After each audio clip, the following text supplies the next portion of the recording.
Professor अमन अग्रवाल भी अब हमारे साथ जुड़ गए हैं। डॉक्टर अग्रवाल, आपका बहुत स्वागत।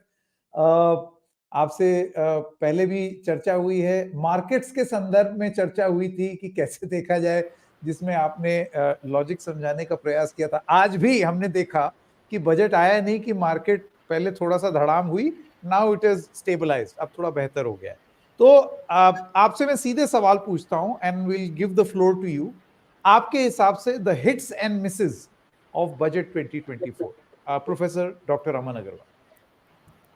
देखिए, मेरे विचार में जो पहले कल इकोनॉमिक सर्वे आया था, काफ़ी पॉजिटिव आउटलेस रहे उस इकोनॉमिक सर्वे के। बिकॉज कोई भी जो बजट बनता है, जो आंकड़े रहते हैं पिछले साल के अंदर कि क्या चीज़ें ऊपर रहीं, क्या चीज़ें नीचे रहीं, उसको देख के बनाए जाते हैं।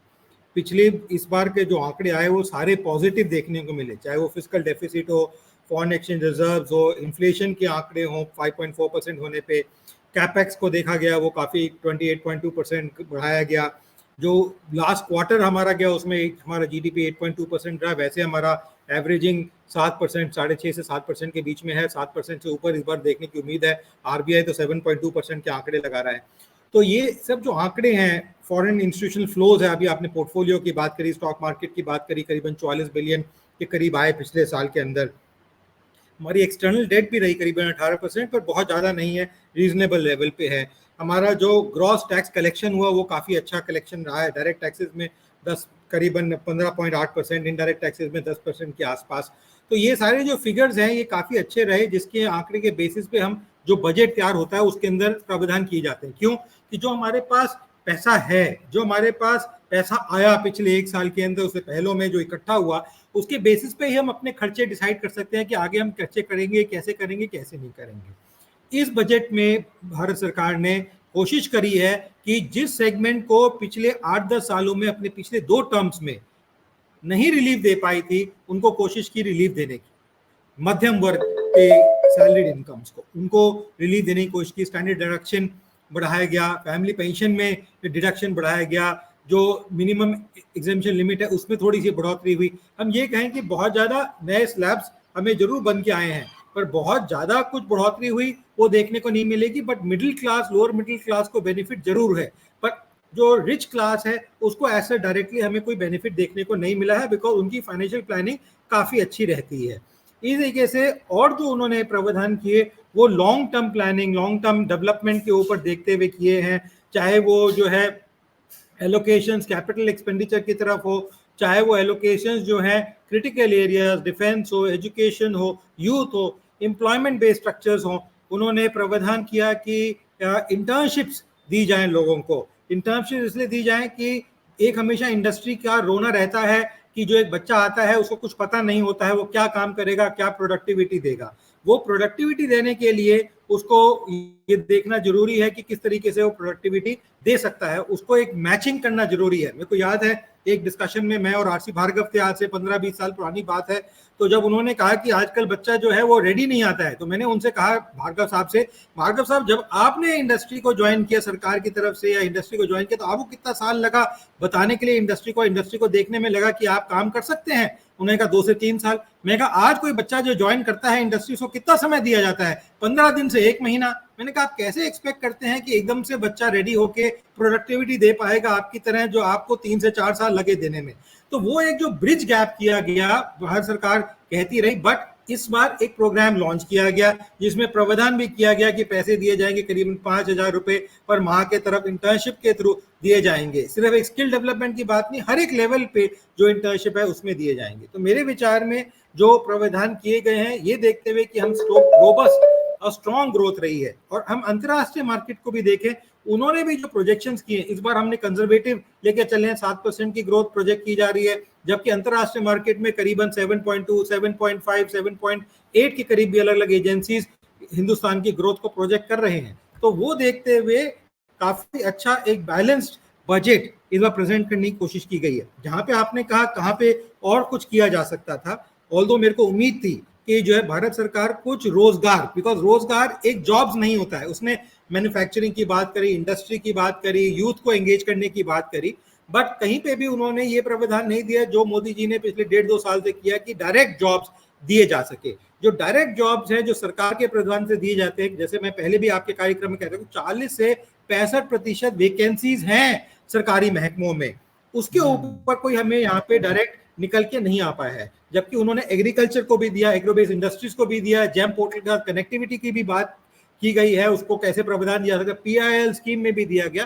बट ये कहीं देखने को नहीं मिला हमें कि हम इस बार इतनी जो है स्ट्रक्चर्स, इतनी परसेंट जो वैकेंसीज हैं उनको भरेंगे। बिकॉज जब हम ग्रोथ करते हैं तो हम सिर्फ ये सोचे कि AI के बेसिस पे, टेक्नोलॉजी के बेसिस पे ग्रोथ कर पाएंगे, नहीं। एक ह्यूमन फैक्टर बहुत इंपॉर्टेंट है, ह्यूमन एंगेजमेंट बहुत इंपॉर्टेंट है, और उसको एंगेज करने के लिए सबसे बड़ा जो सेक्टर एंगेज करता है वो है सरकारी jobs, which is in reality रोजगार एक आम आदमी के पर्सपेक्टिव से।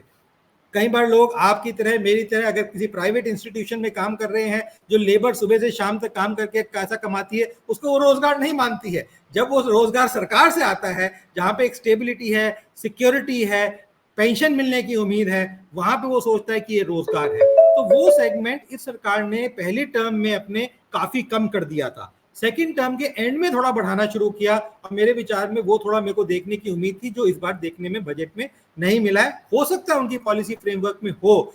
ऑलरेडी 1.5 साल पहले प्रधानमंत्री मोदी जी ने इसके ऊपर कार्यकाल किया। मैं पिछले 4 साल से अलग अलग माध्यम से कहता आया हूं, प्रधानमंत्री मोदी जी ने कहा कि हम इनको ओपन करेंगे। अगर वो वैकेंसीज बढ़ेंगी तो जो मोमेंटम इस हाथी को, एक वेजिटेरियन देश हाथी जो हमारा माना जाता है, एक फ्लाइंग कलर्स मिलने चाहिए एरोप्लेन और जेट की तरह उड़ने के लिए, वो मोमेंटम मिल पाएगा। हमारे पास यूथ है, फाइनेंसेस है, हेल्थ केयर है, हमारे पास रिक्वायरमेंट्स हैं, सब कुछ है। उसको मीट करने के लिए जो रिसोर्सेज है, एक एनवायरनमेंट है, वो गवर्नमेंट प्रोवाइड करने की पूरी कोशिश कर रही है। अब ये है कि हम लोग as an industry, as a youth, as a segment can be utilize, क्या हम उसका चीज को अपने बेनिफिट के लिए यूज कर सकते हैं। जैसे हम एक कॉलेज के अंदर है, हमने लाइब्रेरी रिसोर्स बना रखा है, कंप्यूटर सेंटर रिसोर्स बना रखा है, पर काम तो बच्चे को ही करना पड़ेगा ना। अगर वो ही लाइब्रेरी नहीं जाएगा, किताब को नहीं पढ़ेगा, या कंप्यूटर पे बैठ के कंप्यूटर पे काम नहीं करेगा, तो मैं उसको इंजेक्शन देके तो नहीं सिखा सकता पढ़ाई या कंप्यूटर, सीखना तो खुद पड़ेगा। तो इसलिए ये अब हमारे ऊपर है एज इंडिविजुअल्स,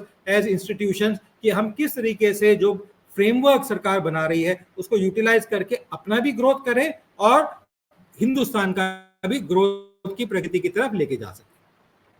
जी, मेरे सहयोगी सौरभ शुक्ला और उनका नेक्स्ट सवाल। अमन जी, ये हम समझना चाह रहे हैं कि जो नई टैक्स रिजीम है, बहुत मार्जिनल फायदा दिया गया है। पहले भी 3 लाख तक कोई टैक्स नहीं था, अब भी कोई टैक्स नहीं है। वो 3 से 6 लाख तक 5% था, उसे 3 से 7 कर दिया गया है। तो मतलब बहुत थोड़ी सी रियायत है।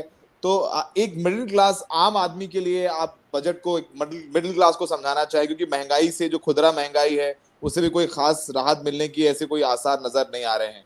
तो एक आम आदमी की दृष्टि से आप कैसे देखते हैं इस बजट को?